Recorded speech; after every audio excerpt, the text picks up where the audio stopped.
हाँ, मैंने माना कि जिंदगी कांटों का सफ़र है, लेकिन इससे गुजर जाना ही असली पहचान है। बने बनाए रास्तों पर तो सब चलते हैं, खुद जो रास्ते बनाए वही तो इंसान है। ऐसे शब्दों को कहने वाला कोई मामूली इंसान नहीं हो सकता। वैसे ये कहानी है एक सच्चे प्यार की। प्यार कभी भी किसी को किसी से भी हो सकता है, पर कुछ लोग प्यार को मिसाल बना देते हैं, जिसके लिए दुनिया उन्हें हमेशा के लिए याद रखती है। किसी ने मुमताज की याद में ताज बनाई तो किसी ने लैला की याद में जान गंवाई। पर आज मैं उस हस्ती के बारे में बात करने जा रहा हूँ जिसने अपने दम पे पहाड़ की छाती चीर कर दिखाई। तो चलिए चलते हैं उस कहानी की तरफ, जिसे सुनकर शायद आपको भी सच्चे इश्क की परिभाषा समझ आ जाएगी। इस महान हस्ती का नाम था दशरथ मांझी, जिनका जन्म उस समय हुआ जब हमारा भारत देश अंग्रेजों का गुलाम हुआ करता था। दशरथ जी का जन्म 14 जनवरी 1934 को बिहार राज्य के गया जिले के बहुत ही पिछड़े गहलोर नाम के गांव में हुआ था। इस पिछड़े गांव का अंदाजा आप इस बात से लगा सकते हैं कि उस गांव में ना तो कोई दुकान थी, ना ही स्कूल, और पानी के लिए भी लोगों को 3 किलोमीटर तक पैदल चलना पड़ता था। ऐसे में छोटी सी छोटी जरूरतों के लिए गांव वालों को वजीरगंज कस्बे में जाना पड़ता था, लेकिन उसके लिए भी गांव वाले को एक पूरा पहाड़ पार कर जाना पड़ता था, जो गहलोर और वजीरगंज के बीच में था। या तो पहाड़ के किनारे से होकर जाना पड़ता था, लेकिन वह रास्ता 55 किलोमीटर दूर पड़ता था। बचपन से ही दशरथ जी का परिवार काफी गरीब था। उनका परिवार पुश्तों से ही गाँव के जमींदार के यहाँ काम करता आ रहा था, और उसका कारण था जमींदार से उनके पूर्वजों के द्वारा लिया गया कर्ज। दशरथ जी के पिता और उनके पूर्वजों के द्वारा लिए हुए कर्ज के कारण बहुत ही कम उम्र में दशरथ जी के पिता ने उन्हें भी गांव के जमींदार के यहाँ काम करने के लिए उन पर दबाव डाला। लेकिन दशरथ जी को जमींदार के यहाँ गुलामी करना मंजूर नहीं था, और वो उस समय घर छोड़कर भाग गए और धनबाद जाकर कोयले के खदान में काम करने लगे। लेकिन करीब 7 साल बाद जब उन्हें अपने घर की याद आई तो वापस अपने घर चले आए। वापस आकर जब उन्होंने अपने गांव को देखा तो पाया कि गांव तो अब भी वैसा ही था जैसा कि वो 7 साल पहले छोड़कर गए थे। उनकी गैर मौजूदगी में उनकी माँ का स्वर्गवास हो गया था और उनके पिताजी अकेले जीवन यापन कर रहे थे। तब उन्होंने निश्चय किया कि अब वह गाँव में ही रहकर अपने पिताजी की सेवा करेंगे।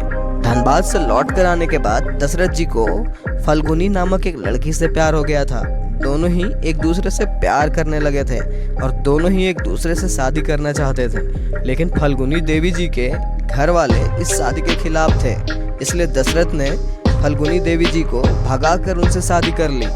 दशरथ जी फल्गुनी को प्यार से फगुनिया कहकर पुकारा करते थे।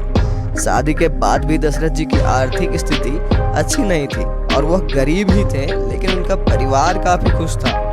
फल्गुनी जी, जिन्हें दशरथ जी प्यार से फगुनिया बुलाते थे, वो तो उनकी जान थी, लेकिन उनकी खुशियों को किसी की नज़र लग गई। एक दिन अपने पति के लिए खाना ले जाते समय पहाड़ पर से फल्गुनी जी का पैर फिसल गया और वो पहाड़ पर से नीचे गिर गईं। उन्हें अस्पताल ले जाते समय उनकी मृत्यु हो गई।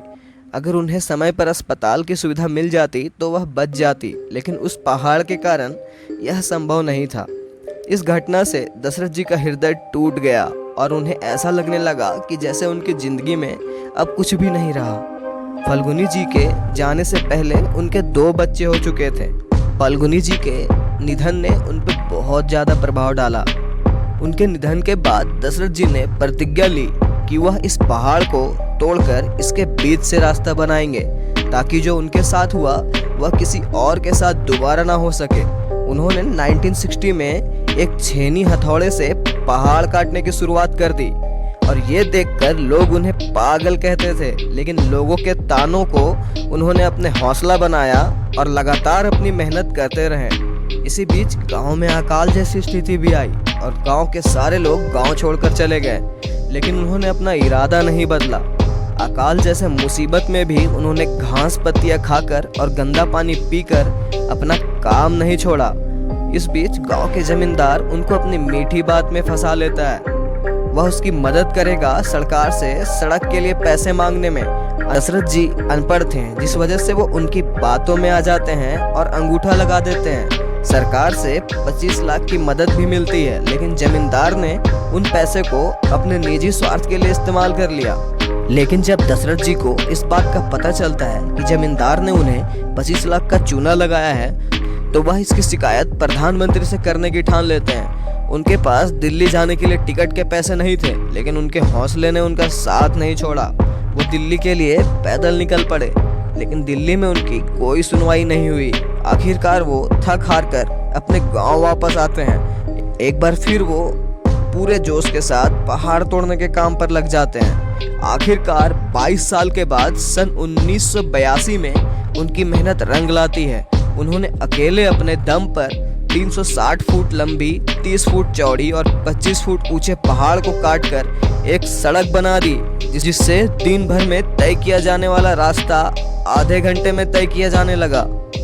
सलाम है ऐसे जज्बे वाले इंसान को। 17 अगस्त 2007 में गॉल ब्लैडर में कैंसर होने की वजह से दिल्ली एम्स अस्पताल में दशरथ जी की मृत्यु हो गई। उनका अंतिम संस्कार बिहार सरकार ने पूरे राजकीय सम्मान के साथ किया। बिहार सरकार ने 2006 में इनका नाम पद्मश्री अवार्ड के लिए भी दिया था। दशरथ मांझी ने अपने अंतिम समय में अपने जीवन पर फिल्म बनाने का विशेष अधिकार दे दिया, ताकि वह पूरी दुनिया के लोगों को यह बता सके कि सफलता पाने के लिए जरूरी है कि हम अपने प्रयास में निरंतर डटे रहें। बहुत से लोग कभी इस बात को नहीं जान पाते कि जब वो अपने प्रयास को छोड़ देते हैं तो वह सफलता के बहुत करीब होते हैं। वैसे उनके नाम पर एक फिल्म भी बनी है, जिसका नाम है मांझी द माउंटेन मैन। हाँ, माना कि जिंदगी कांटों का सफर है, लेकिन इससे गुजर जाना ही असली पहचान है। बने बनाए रास्ते पर तो सब चलते हैं, खुद जो बनाए रास्ते वही तो असली इंसान है। किसी काम के लिए भगवान के भरोसे मत बैठिए, क्या पता भगवान तुम्हारे भरोसे बैठा हो। ऐसे शब्दों को कहने वाला कोई आम आदमी नहीं हो सकता, और इन्होंने अपने प्यार में पहाड़ के सीने को चीर डाला। ऐसे मोहब्बत को मेरा सलाम है। तो चलिए ऐसी एक और नई रोचक कहानी के साथ मिलते हैं आपसे हमारी नेक्स्ट वीडियो में। अगर आपको वीडियो अच्छी लगी तो वीडियो को लाइक, चैनल को सब्सक्राइब कर देना।